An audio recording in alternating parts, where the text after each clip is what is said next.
Bienvenue dans la saison 2 d'À l'écoute de sa voix, ou Aleph pour ceux qui aiment les raccourcis. Aleph, ce sont des interviews de personnes qui ont fait leur coming out spirituel. Je donne la parole à des personnes incroyables, de toutes générations, de toutes opinions, qui ont le courage de vivre leur spiritualité au grand jour. Leur partage inspirant va vous montrer qu'il est possible de sortir de son placard spirituel et de vivre plus heureux encore. À l'écoute de sa voix, le podcast du coming out spirituel. Cette connexion qui est tout à fait naturelle, le chamanisme, c'est quand même la plus vieille spiritualité qui est née avec l'humanité, qui est tout simplement la connexion à tout ce qui nous entoure, à la nature, la gratitude, et vivre avec tout ça dans le respect en fait, respecter chaque chose et vivre en harmonie. Je suis Christine Dejoigny et je me pose des questions sur la spiritualité. Peut-être vous êtes comme moi et vous cherchez des réponses. Ça tombe bien, aujourd'hui j'ai rendez-vous avec Warren Chanty. Rien ne prédestinait Warren à suivre la voie du chamanisme. Non, rien. Après avoir suivi une voie spirituelle classique, baptême et puis une communion parce que cela se fait dans la famille, adolescent, il rejette violemment tous les dogmes et la religion et devient anti-tout. Il se jette à corps perdu dans le concret en faisant extrêmement attention à son alimentation et en voulant contrôler son corps en le soumettant à un entraînement rigoureux. Mais après son éveil spirituel, il comprend qu'il s'agit aussi d'évoluer, d'avancer sur son chemin de vie en trouvant sa mission de vie. Il pourrait être un super-héros à l'identité cachée, électricien le jour et chaman la nuit, guérissant nos blessures du passé, celles de nos vies antérieures et même celles du présent.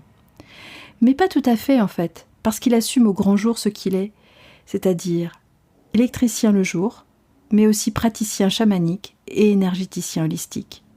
Il accompagne ses clients dans la guérison du corps, de l'âme et de l'esprit. Ce qui est génial quand on écoute Warren, c'est que ça a l'air simple, tellement simple. Et c'est peut-être ça, la marque des grands, c'est faire passer des concepts spirituels un peu ardus, juste pour ce qu'ils sont, c'est-à-dire des concepts à expérimenter et non à cérébraliser. Il nous parle de réseaux sociaux, de gratitude et de chamanisme.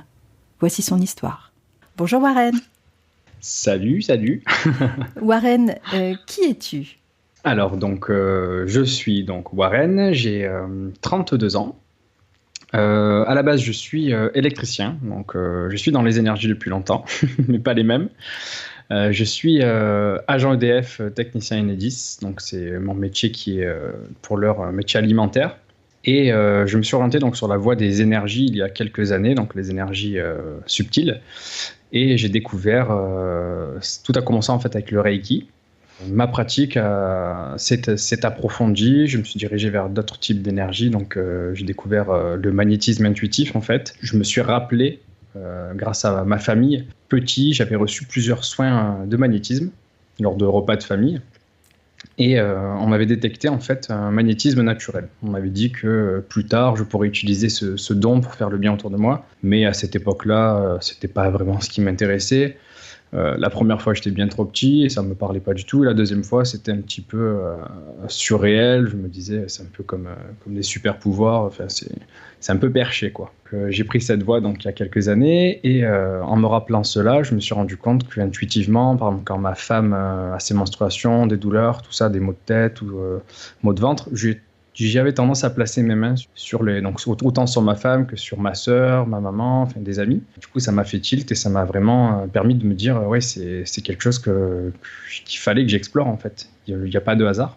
Et donc, j'ai approfondi, je me suis initié donc au Reiki, au Lao-Chi, et j'ai pris la voie du chamanisme plus récemment, dans laquelle vraiment je m'épanouis complètement. Qu'est-ce que peu de personnes savent sur toi ? Du coup, peu de personnes, donc on va dire dans le contexte actuel. Avant tout ça, donc avant cet éveil que j'ai eu donc il y a quelques années maintenant, j'étais vraiment très ancré vraiment dans le matériel, le physique. En parlant du physique, c'est l'esthétique du corps aussi. J'étais vraiment fou de musculation, fou de sport, vraiment dans le contrôle absolu de je vais à la muscu tous les jours, je rate jamais une séance, parfois j'allais 2 fois par jour. Le contrôle de mes repas, enfin c'était vraiment voilà, j'étais vraiment dans la matière, on va dire. Et suite à mon éveil, beaucoup de choses ont changé et ça a été j'ai carrément été à l'opposé, on va dire, dans le subtil quoi, et là c'est en train de se rééquilibrer. Quelle est ta première pensée au réveil ? Alors ma première pensée au réveil, tout d'abord j'ai de la gratitude de me réveiller en santé, Vraiment, je pense à chaque fois, comment vais-je pouvoir faire du bien autour de moi aujourd'hui? Qui est-ce que je vais pouvoir aider? Qui sera mis sur mon chemin pour que je lui apporte mon aide? Qu'est-ce que la spiritualité pour toi? Parce qu'effectivement, tu parlais de cette nouvelle voie qui est la tienne aujourd'hui, qui est celle du chamanisme. Est-ce qu'on peut les relier les deux ou c'est complètement différent? Complètement. Parce que du coup, la spiritualité, alors vraiment plus jeune, j'ai été sur la voie du christianisme, mais un peu imposé par ma famille. J'ai été baptisé donc à ma naissance, j'ai fait ma première communion, mais c'était plus pour le côté festif d'après et recevoir des cadeaux. Et j'étais déjà plus vraiment intéressé par la religion. Et à l'adolescence, je me suis vraiment mis un blocage par rapport à la religion. Le fait d'être vraiment dans des dogmes, en fait, vraiment la peur, l'obligation, craindre, enfin. Ça me plaisait pas du tout. J'ai vraiment eu des années anti-religion, anti-spiritualité, anti tout ça en fait. Mais j'ai toujours cru à quelque chose de plus grand, quelque chose d'invisible, quelque chose qui nous dépasse, à la création de tout, à la création de la vie. En fait, on est parti donc 2 années en Australie avec ma femme. Et c'est là que vraiment tout a changé, tout a basculé. Ça a été vraiment une reconnexion à soi d'abord, et une reconnexion à la nature, et une reconnexion à l'univers. Et vraiment, ça m'a permis vraiment de ressentir cette immensité qui est autour de nous, et cette source en fait qui a la création de la vie, et de tous les esprits qui nous entourent, toute l'énergie, tout ce qui est invisible et non palpable physiquement, et encore. Et donc pour moi, vraiment, la spiritualité, c'est croire en tout cela, vraiment croire en cette immensité invisible avec laquelle on peut communiquer en fait. Mmh.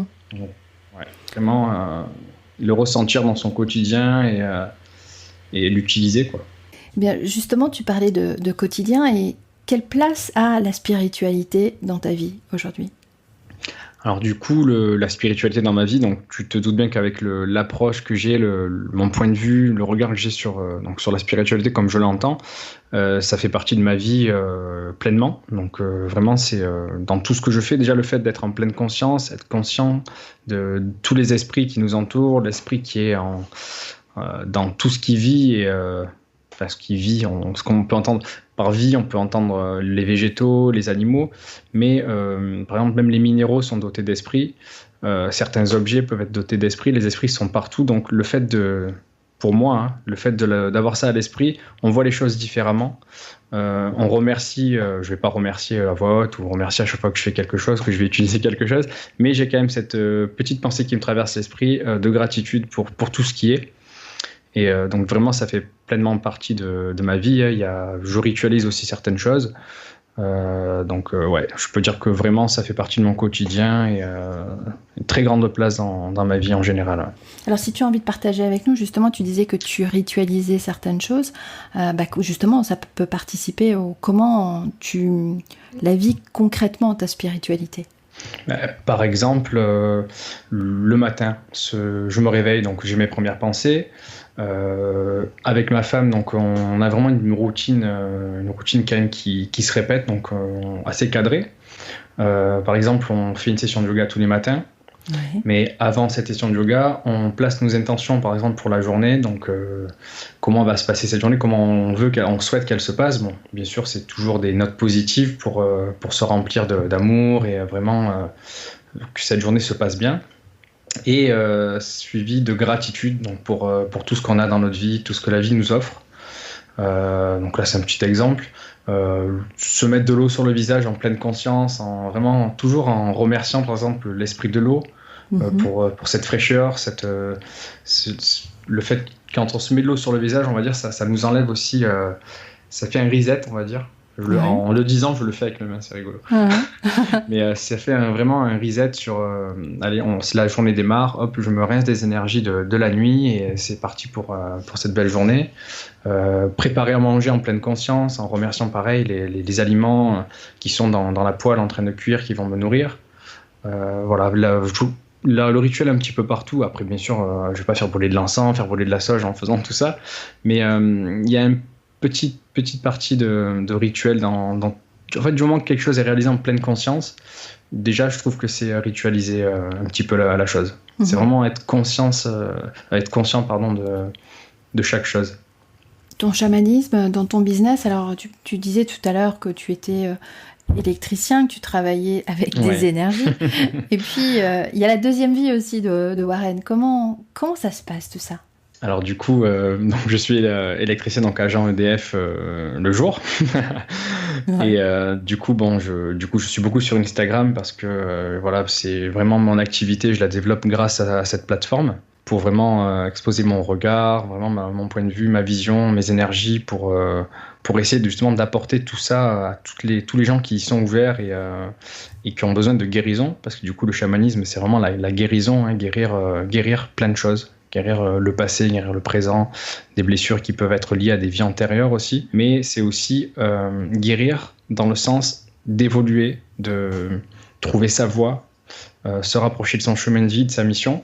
Donc vraiment la spiritualité fait partie intégrante de mon activité que je fais en parallèle, hein. Même dans mon activité principale, hein, je veux dire, c'est toujours pareil, j'ai une très forte connexion, j'adore la connexion avec l'humain, donc dans mon métier même alimentaire, donc je me rends chez les gens, j'ai une connexion humaine, donc j'adore les échanges, je rencontre beaucoup, surtout en ce moment, je rencontre beaucoup de personnes, c'est marrant, donc dans mon activité à travers le EDF, hein, qui sont praticiens dans les énergies. En fait, le fait d'échanger avec ces personnes, je découvre que c'est des gens qui sont dans ces milieux. Donc là, ça fait une dizaine de personnes comme ça dans les derniers mois que je rencontre. Donc c'est assez marrant. Et je pense que c'est vraiment les intentions. Quand on crée ces intentions de placer ces gens sur notre chemin, d'être ouvert à ces rencontres, l'univers nous les met, quoi. Nous les met sur notre chemin et c'est génial.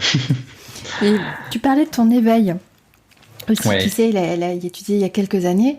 Alors, tu sais, c'est le podcast du coming out spirituel. Oui, donc, je vais te poser cette question. Mais comment s'est déroulé ton éveil? Et comment, alors plus que l'éveil, c'est comment s'est déroulé ce coming out? Le coming out, oui. Donc, on va dire cette révélation au grand public. Ouais, exactement. Eh bien, figure-toi que ça s'est vraiment déroulé le plus naturellement possible. Il n'y a pas eu de crainte ou de peur à ce niveau-là. Parce que vraiment, ça a été un éveil qui s'est réalisé... pour certaines personnes, ça peut se réaliser brutalement. Mais pour moi, ça a vraiment été progressif, en fait. Ça a été comme une évidence. Ça n'a pas été brutal en quoi que ce soit. C'était déjà là, en fait. C'était déjà là en moi. Et cette réalisation, elle s'est faite donc tout en douceur, et au fur et à mesure en fait que ça s'est fait, je le partageais en fait avec mon entourage au fur et à mesure. Après, bien sûr, tout ce qui est chamanisme, c'est vrai que ça peut être perçu d'un mauvais œil parce qu'il y a beaucoup d'incompréhension encore, surtout en France à ce niveau-là. On voit un petit peu ça comme, dès qu'on dit le mot chamanisme, ça fait penser on pense de suite à un gourou. Ouais. Même le mot gourou est très mal compris en France, hein. Gourou, c'est un maître spirituel, c'est pas du tout le charlatan qui est de la secte, qui veut de l'argent, hein. C'est vrai que quand on dit chamanisme, c'est encore un petit peu incompris pour certaines personnes. Mais voilà, j'ai vraiment envie d'apporter ces éclaircissements à travers mon compte Instagram, à travers ce type de podcast, comme nous sommes en train de réaliser. Donc ça me fait super plaisir de le faire avec toi. Et donc voilà, le coming out, vraiment, il s'est réalisé en douceur. Après, bien sûr, il y a des amis qui charrient un peu. Ma mère qui s'inquiétait un peu, qui est très chrétienne avec Dieu, les anges, tout ça. Mais voilà, on échange, on discute, j'explique. Cette connexion qui est tout à fait naturelle. Le chamanisme, c'est quand même la plus vieille spiritualité qui est née avec l'humanité, qui est tout simplement la connexion à tout ce qui nous entoure, à la nature, la gratitude, et vivre avec tout ça dans le respect, en fait, respecter chaque chose et vivre en harmonie. Donc quand j'explique tout ça avec des mots clairs et qui parlent à ces personnes, donc que ce soit des amis, ma famille, des inconnus, ça, de suite ça parle, et en fait on se rend compte que sans mettre les mots, parce que chamanisme, tous ces mots c'est des mots humains, des mots qui ont été créés, mais le fait de croire en ça, de le vivre, c'est des choses qui sont tout à fait naturelles et que beaucoup de gens le vivent aussi, mais sans s'en rendre compte. Et quand on leur dit tout ça, je dis ça, mais en fait, je fais du chamanisme un petit peu aussi. Quelqu'un qui vraiment essaie d'être écologiste, respecter la nature, tout ça, ça fait partie du chamanisme un petit peu. Ouais. Alors, tu disais que certains amis te charrient un peu. Est-ce qu'il y a eu d'autres types de réactions? J'ai pas eu de réaction négative Ou même positive, dans le sens des personnes qui se sont elles aussi révélées grâce à ton coming out. Ah oui, là oui. C'est vrai que tu vois, quand on pose une question comme ça, j'ai toujours tendance à essayer de trouver des réactions négatives. Je pensais que ça était orienté dans ce sens-là. Mais non, au contraire, voilà, j'ai vraiment que des retours positifs. Et j'ai énormément de messages me demandant si je peux les orienter vers quelqu'un pour les former au chamanisme. Vraiment des questions, j'en ai tous les jours. Dans les commentaires aussi, énormément de questionnements, des échanges. Les gens sont de plus en plus ouverts, et c'est vraiment génial. C'est super. Il y a beaucoup de prise de conscience et ça, c'est vraiment en train de bouger, de changer. On revient vraiment à cette connexion. Ça vient quoi. Vraiment, c'est grandissant. Quelles sont les peurs que tu as su dépasser pour faire ton coming out spirituel ? C'était la peur peut-être du regard des autres, un petit peu inconsciemment, même si je me suis jamais trop attardé sur ça, mais quand même un petit peu inconsciemment. S'il y a vraiment une chose, je pense que ce serait ça. Et au final, quand on surmonte ces peurs, on se rend compte que, en fait, quand on est soi-même, on s'en fout en fait. On s'en fout de ce que les autres peuvent penser. Si ça leur plaît pas, c'est pas grave. C'est nous. On peut pas plaire à tout le monde. On peut plaire à d'autres personnes. Donc vraiment, quand on assume qui on est, je pense qu'on se réalise vraiment, on se sent bien. Et je pense que c'est vraiment c'est ce qui est le plus important. Donc ouais, je pense que c'était vraiment la peur du jugement, la peur du regard un petit peu. Quelles sont les peurs qui te bloquent encore un peu, beaucoup, ou s'il y en a ? Ouais, il y en a un petit peu. Je pense que ce serait des peurs que je me crée moi-même. La peur de pas être à la hauteur. Pas être assez à la hauteur, pas être assez clair dans ce que j'essaie d'exprimer, parce qu'il y a des choses qui sont difficilement exprimables avec des mots, des choses qui se ressentent qui s'expérimentent et qui se ressentent plus avec des mots qu'on a du mal à expliquer. Donc parfois j'ai peur de mal expliquer, d'être un peu incompris, ou comme je te dis, de ne pas être à la hauteur quand je vais donner un soin, ou tu vois, il y a toujours cette petite peur, mais ça, de suite après un soin, j'ai tellement de beaux retours, de gens que j'aide à sortir de certaines situations, à rééquilibrer. Et en fait, c'est ça qui redonne confiance. Il y a des jours avec, il y a des jours un petit peu sans, mais voilà, en fait, le fait de pratiquer, d'avoir ces retours qui sont vraiment super importants, d'avoir vraiment de savoir ce que les gens ont ressenti, savoir le bien qu'on fait, ça, de suite, les peurs s'estompent et disparaissent. Et quel conseil tu aurais aimé recevoir juste avant ton coming out ? De la patience. Une fois qu'on réalise en fait, qu'on s'éveille, tout ce qu'il peut y avoir dans tout ce qui est spiritualité, monde subtil, énergie, tout ça, il faut observer, prendre des informations à droite à gauche. Ouais. Je pense que les intentions, c'est une chose qui est super importante. Vraiment placer les intentions de rencontrer les bonnes personnes, des personnes qui sont plus expérimentées, plus éveillées, pour nous guider. Parce que je pense qu'on a tous besoin d'être guidés, surtout dans ce milieu. Mais dans d'autres aussi, mais là on est sur la spiritualité. Mais placer de bonnes intentions, avoir de la gratitude dans son quotidien pour tout ce qu'on a, parce que vraiment on a tendance à avoir la tête dans le guidon toujours, on se rend pas compte de tout ce qu'on a, on prend tout pour acquis, et vraiment exprimer de la gratitude pour tout ce qu'on a déjà, c'est un peu la loi de l'attraction, c'est complètement même la loi de l'attraction. Quand on se focalise sur ce qu'on a, sur le positif, ça attire encore plus en fait. Et ça, c'est vraiment un conseil que j'aurais bien aimé recevoir, au lieu d'être un petit peu dans la peur, vraiment plutôt se concentrer sur tout ce qui est positif, pour vraiment être dans de bonnes énergies et vraiment attirer, manifester les choses à soi. Et comment serait ta vie si tu devais renoncer à ta spiritualité, à la voie du chamanisme qui est la tienne aujourd'hui ? Je pense que ce serait pas possible. Parce que c'est comme en fait ouvrir les yeux, même pas, je dirais que c'est ouvrir une porte, mais en fait on n'ouvre pas la porte, on enlève la porte, mais c'est une porte qu'on ne peut pas remettre, parce que c'est comme si, c'est ouvrir les yeux sur quelque chose qui est là, qui existe, qu'on ne peut pas vraiment, qu'on peut plus ou moins voir ou sentir, ça dépend, enfin il y a des méthodes qui existent, donc dans le voyage chamanique. Et là, on se rend compte qu'il y a vraiment autre chose. Une fois qu'on en connaît l'existence, on peut pas la renier, quoi. Ce serait aller contre nature. Et donc vraiment, renoncer, je pense que c'est impossible. Quel est le livre, parmi les premiers que tu as lus quand tu étais enfant, dont tu te souviens encore ? Alors là, ça va être rigolo. Je n'étais pas un grand lecteur étant enfant. J'aimais pas du tout lire, j'étais plus dans tout ce qui est jeux vidéo. Ouais. J'aimais bien regarder les images. Donc en parlant de livres, ça me fait penser, j'ai mon père qui m'avait ramené des grands livres, ça, je crois que c'était une collection, je sais plus, j'aimerais vraiment les retrouver. C'était dans une espèce de mallette en carton, mais immense, donc qui devait faire 1 mètre. Et dans ces petites mallettes en carton, enfin petites, des grandes mallettes en carton, il y avait des grands livres à spirale avec c'était plus des illustrations vraiment immenses, des très très beaux livres en papier glacé. Et ça parlait du petit peuple. Enfin, ça montrait le petit peuple avec des fées, des gnomes, des elfes dans des forêts. C'était vraiment magnifique et j'adorais me mettre par terre et sortir ces grands livres et tourner ces grandes pages. C'était immense. Le livre, il devait faire ma taille à l'époque. Ouais. Et vraiment, je voyageais en fait en regardant ces illustrations magnifiques et ils étaient tellement grandes en fait, les illustrations, que j'ai l'impression d'être dedans, quoi. Et j'adorais passer des heures à regarder ces livres, à voyager avec les illustrations. Ouais, c'est comme si tu rentrais mais de plein pied dans un nouveau monde.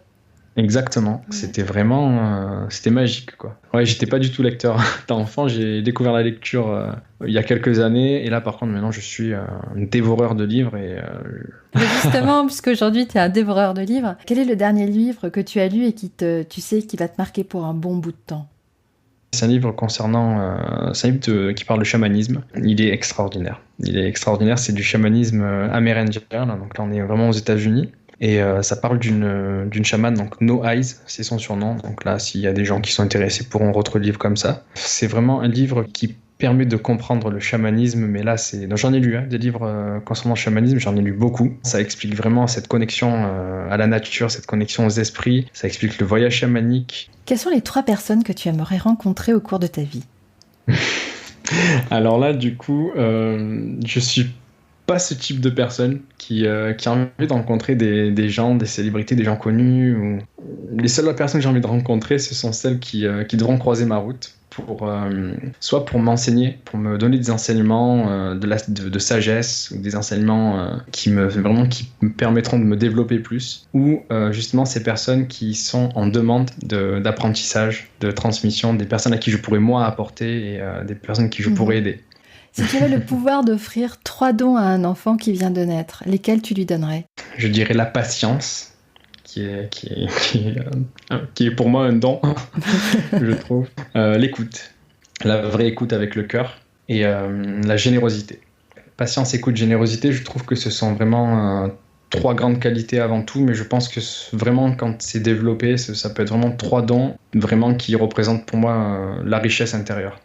Si tu as une devise et si tu veux bien la partager, quelle est-elle?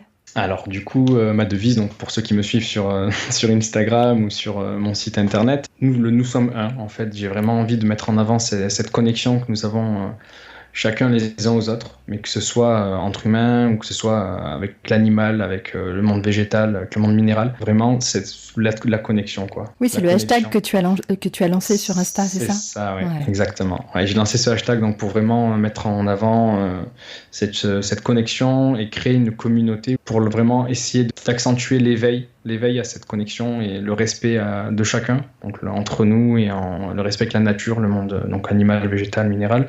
Qu'est-ce que tu emportes sur une île déserte?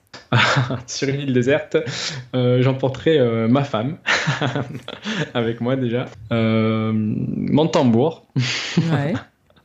et du chocolat, Excellent. du cacao. Ouais.